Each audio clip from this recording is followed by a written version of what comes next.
to your July 2024 horoscope. It's Raina here. I'm supposed to say astro update, but I forgot. If you hear some noises rattling in the background, that's the cicada invasion. So, this is a month where I would say one of the biggest things is the blue moon in your sign. And so I'm recording this in the middle of June, before the first full moon in Capricorn, which is going to be at 1 degree. If you're listening in the second half of June, there's going to be the first full moon on the 21st of June in your sign at 1 degree. And the one in July is going to be at 29 degrees.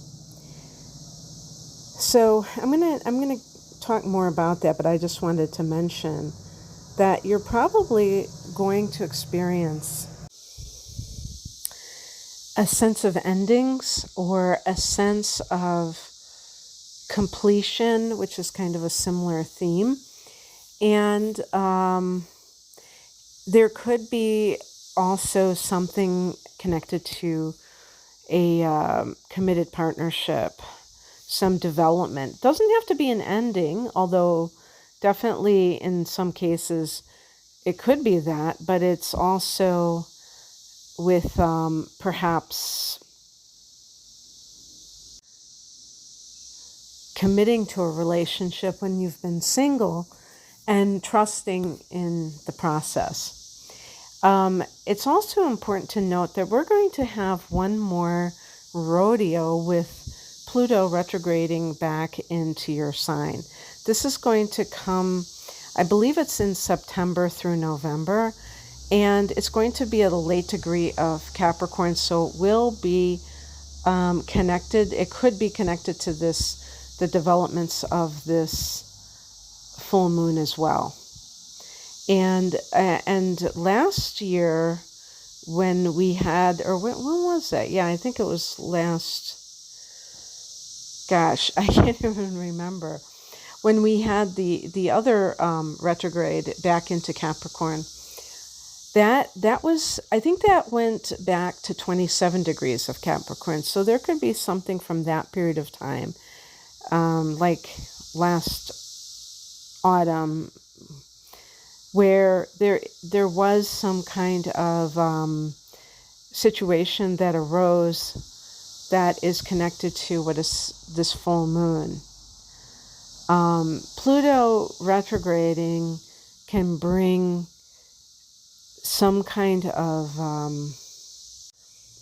need for you to look within and see where you are perhaps abusing power, or you have not stepped into your power in some way, rather than looking at the outer sources for that. So this is a theme that may come up when this full moon illuminates.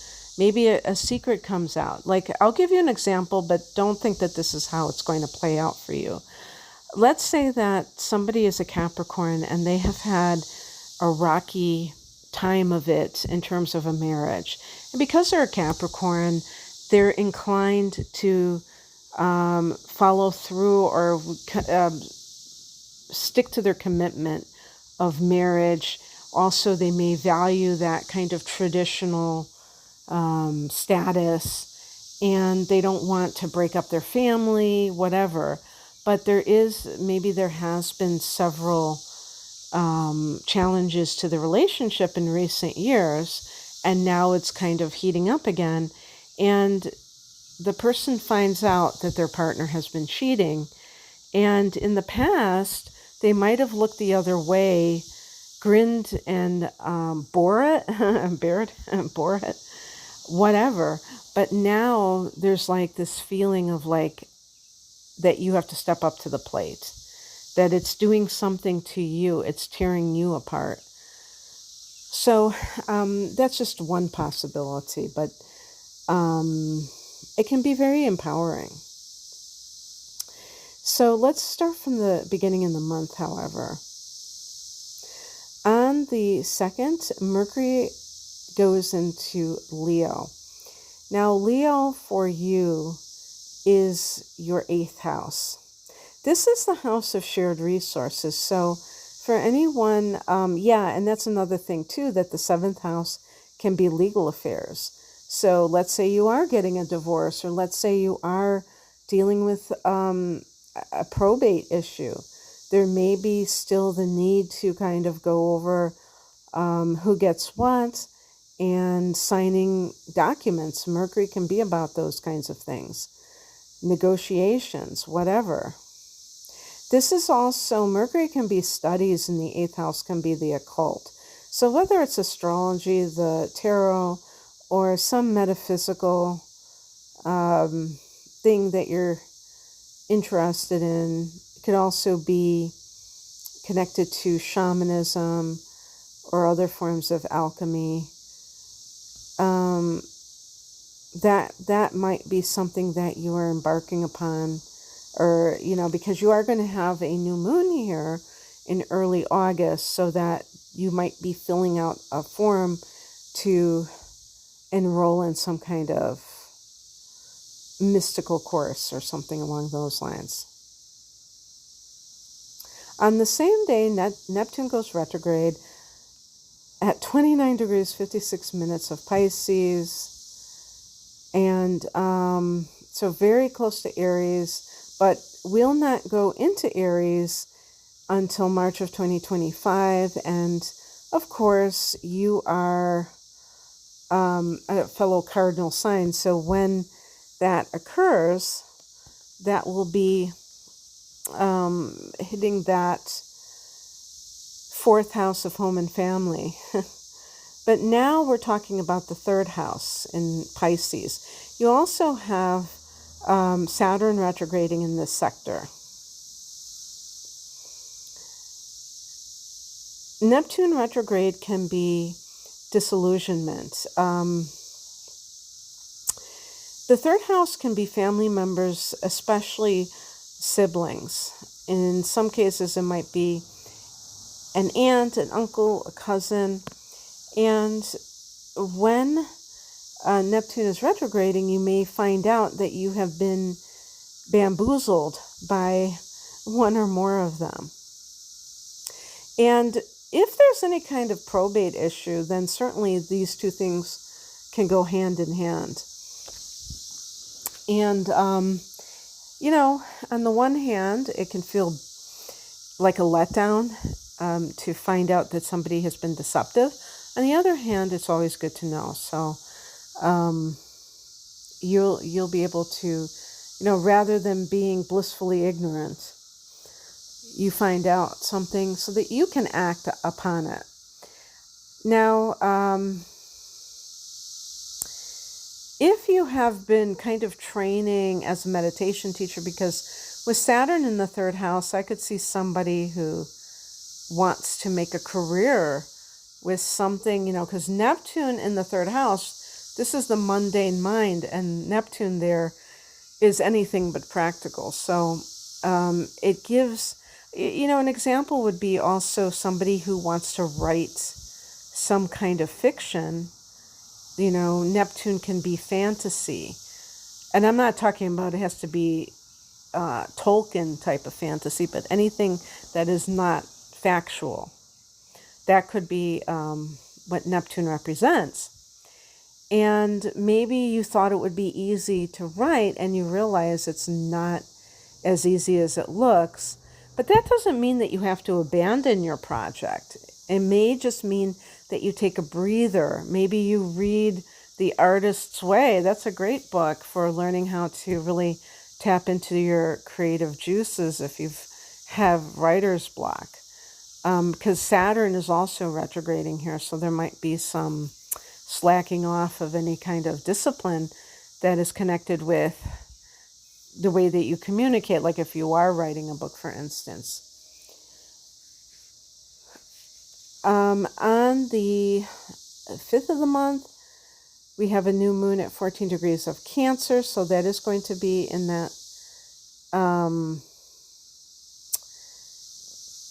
whatchamacallit, that house of relationships. But I have seen where a new moon in the 7th house can actually be that the people are divorced, because it's like a new development in that relationship sector, and it's transcending the relationship. But it could be that you are going to get married.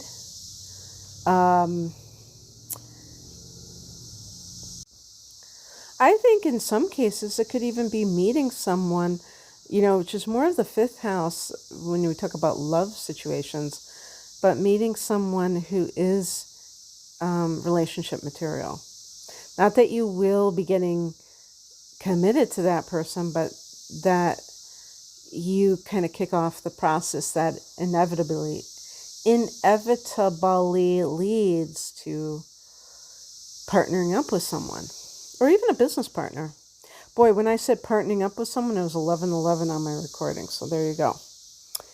On the 11th, I'm talking about the 11th, Venus goes into Leo. So, again, with the 8th house, Venus is a ruler of the 7th house of committed partnership, but also the 2nd house of earned income. So we always can look at Venus as bringing money.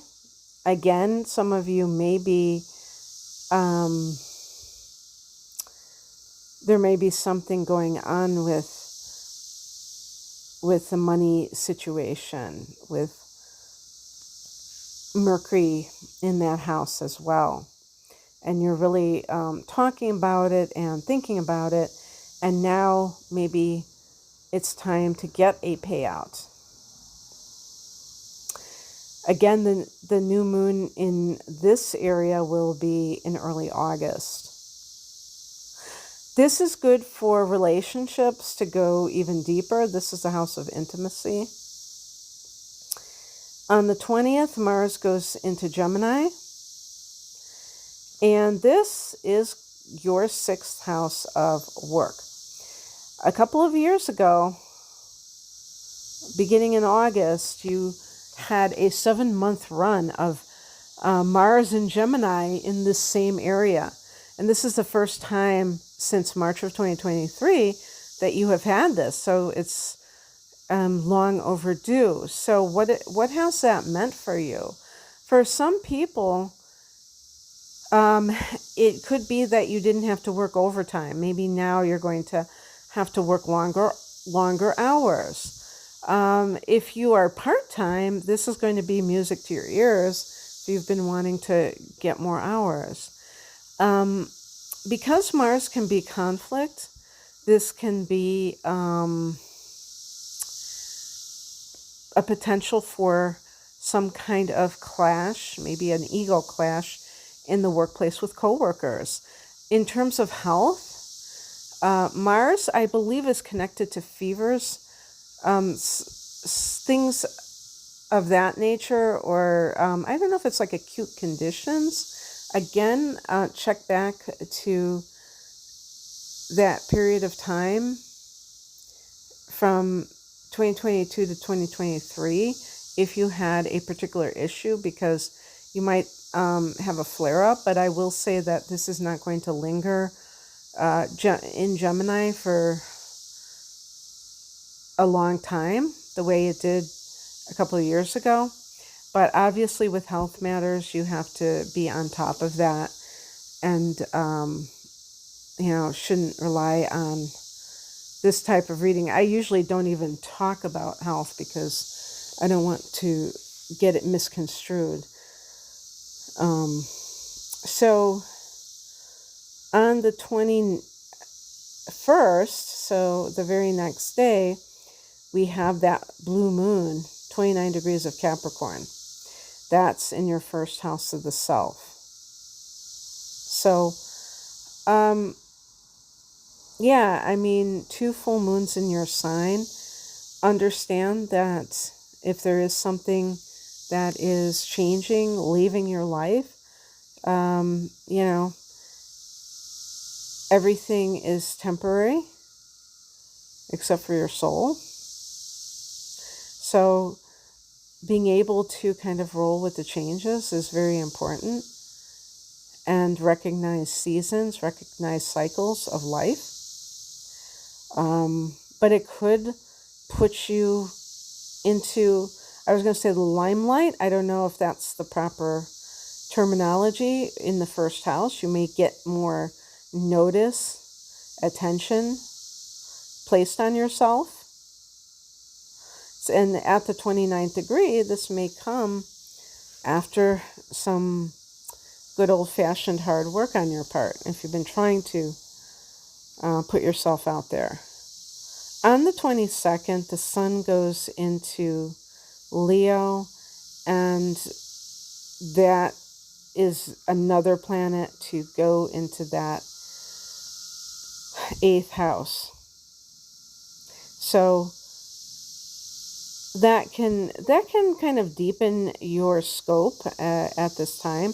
Although, because I was thinking part of it when I said scope was, I was thinking of Mercury, and a few days later, Mercury goes into Virgo. So that's the the 9th house for you, and then that is going to be connected to expansion.